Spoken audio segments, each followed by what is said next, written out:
దేవుని నామమునకు మహిమ కలుగును గాక. దేవుడు ఈరోజు మనకిస్తున్న వాగ్దానము అపోస్తలుడైన పౌలు ఫిలిప్పీలకు రాసిన పత్రిక 4వ అధ్యాయము 19వ వచనం.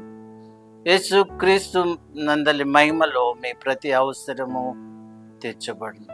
యేసు క్రీస్తు యొక్క మహిమలో, ఆయన మహిమైశ్వర్యము కలిగిన దేవుడు, ఆయన మన అవసరములను తీర్చగలిగిన దేవుడు. కాబట్టి మనం ఆయన యందు విశ్వాసం ఉంచి ఆయన్ను ప్రార్థించి ఆయన కిష్టులుగా మనం ఉన్నట్లయితే ఆయన మన కోరిన ప్రతి కోరికను, ప్రతి అవసరతను తీర్చి మనల్ని ఆశీర్వదించి మనల్ని తృప్తిపరచునని దేవుని వాక్యం తెలియజేస్తుంది. కనుక మనం ప్రభు అయిన యేసునందు విశ్వాసం ఉంచుదాము, ప్రభు అయిన యేసును మనము అడుగుదాము.